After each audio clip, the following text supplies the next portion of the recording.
Assalamualaikum warahmatullahi wabarakatuh. Salam sejahtera bagi kita semua. Pertama, saya ingin memperkenalkan diri terlebih dahulu. Nama saya Rika Anggresti dari kelas akuntansi A. Nah, tugas ini saya buat untuk memenuhi salah satu tugas, yaitu tugas critical book report dari mata kuliah akuntansi keuangan 2. Nah, topik atau materi yang akan saya jelaskan ini mengenai akuntansi pengungkapan dan analisis laporan keuangan.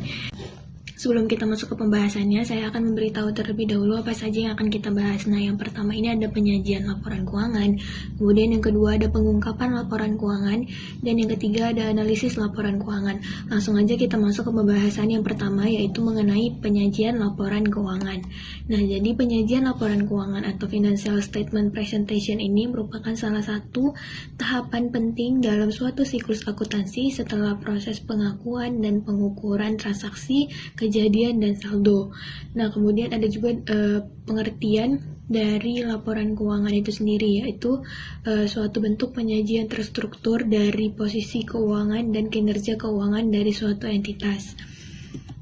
Nah, kemudian juga ada pengertian dari laporan keuangan konsolidasi. Nah, jadi laporan keuangan konsolidasi adalah suatu laporan keuangan yang merupakan gabungan keseluruhan laporan keuangan entitas pelaporan atau entitas akuntansi, sehingga tersaji sebagai satu entitas tunggal.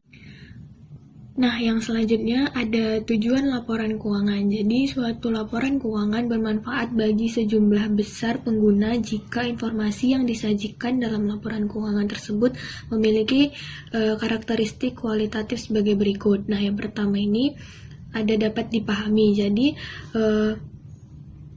maksud dari dapat dipahami ini adalah laporan keuangan hendaknya dapat dipahami oleh pemakainya dengan asumsi pemakai memiliki pengetahuan yang memadai tentang aktivitas ekonomi, bisnis, dan akuntansi. Kemudian yang kedua itu ada relevan. Nah, jadi maksud relevan ini adalah informasi yang disajikan dalam laporan keuangan harus relevan dengan pengambilan keputusan oleh pemakai laporan keuangan. Kemudian yang ketiga ada keandalan. Nah, maksud dari keandalan ini adalah informasi yang disajikan dalam laporan keuangan harus dapat diandalkan, bebas dari informasi yang menyesatkan serta disajikan secara jujur. Kemudian yang keempat ada netralitas. Nah, jadi maksudnya adalah informasi yang disajikan dalam laporan keuangan harus diarahkan sesuai kebutuhan umum pemakai laporan keuangan dan bebas dari intervensi kepentingan pihak tertentu. Kemudian yang kelima ada lengkap dan dapat dibandingkan. Jadi maksudnya itu adalah informasi dalam laporan keuangan harus disajikan secara lengkap dan dapat diperbandingkan antar periodenya. Kemudian ada komponen laporan keuangan. Jadi laporan keuangan yang lengkap itu terdiri dari yang pertama ada laporan laba rugi. Nah, laporan laba rugi ini itu memberikan informasi mengenai hasil usaha pada periode tertentu. Kemudian yang kedua ada neraca. Jadi maksudnya adalah menunjukkan posisi keuangan pada periode tertentu, berisi tentang harta, utang, dan modal perusahaan. Kemudian yang ketiga ada laporan perubahan modal atau ekuitas.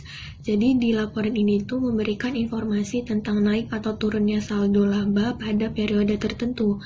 Kemudian yang keempat ada laporan arus kas. Nah, jadi di laporan ini tuh menggambarkan aliran kas perusahaan pada periode tertentu. Kemudian yang kelima ada catatan atas laporan keuangan. Nah, di laporan ini tuh berisi informasi-informasi tambahan yang mempengaruhi laporan keuangan namun bukan merupakan elemen keempat laporan keuangan yang sudah disebutkan sebelumnya gitu. Jadi catatan atas laporan keuangan ini tuh berisi kebijakan akuntansi, nama direksi, jumlah kantor cabang, dan informasi lainnya. Nah, kita masuk ke pembahasan yang kedua mengenai pengungkapan laporan keuangan. Nah, jadi profesi akuntansi telah menerapkan prinsip pengungkapan penuh yang berlaku bagi pelaporan keuangan atas setiap fakta keuangan yang cukup signifikan untuk mempengaruhi pertimbangan pembaca yang menerima informasi tersebut. Nah, beberapa pihak ini berpendapat bahwa persyaratan pelaporan sudah begitu rinci dan substansial sehingga pemakai akan mengalami kesulitan memahami informasi tersebut. Mereka menuduh profesi akuntansi menyajikan informasi yang berlebihan atau information overload. Nah, kemudian itu ada juga jenis-jenis pengungkapan yang digunakan perusahaan untuk memberikan informasi kepada stakeholder, berupa yang pertama ada pengungkapan wajib. Nah, jadi pengungkapan wajib ini merupakan pengungkapan informasi yang diharuskan oleh peraturan yang berlaku. Dalam hal ini, peraturan dikeluarkan oleh Badan Pengawas Pasar Modal atau BAPEPAM. Nah, jadi yang kedua ini adalah pengungkapan sukarela. Jadi, pengungkapan sukarela adalah pengungkapan informasi yang dilakukan secara sukarela oleh perusahaan tanpa diharuskan oleh peraturan yang berlaku atau pengungkapan melebihi yang diwajibkan. Nah, biasanya perusahaan akan melakukan pengungkapan melebihi kewajiban minimal jika mereka merasa pengungkapan semacam itu akan menurunkan biaya modalnya, atau jika mereka tidak ingin ketinggalan praktik-praktik pengungkapan yang kompetitif. Sebaliknya, perusahaan-perusahaan akan mengungkapkan lebih sedikit apabila mereka merasa pengungkapan keuangan akan menampakkan rahasia kepada pesaing atau menampakkan sisi buruk perusahaan di depan berbagai pihak. Nah, jadi kita masuk ke pembahasan yang ketiga, yaitu mengenai analisis laporan keuangan. Nah, jadi yang pertama ini ada mengenai analisis rasio. Jadi, analisis rasio ini adalah suatu alat analisa yang digunakan oleh perusahaan untuk menilai kinerja keuangan berdasarkan data perbandingan masing-masing pos yang terdapat di laporan keuangan seperti laporan neraca, laporan laba rugi, dan laporan arus kas dalam periode tertentu. Nah, analisis laporan keuangan yang biasa digunakan ini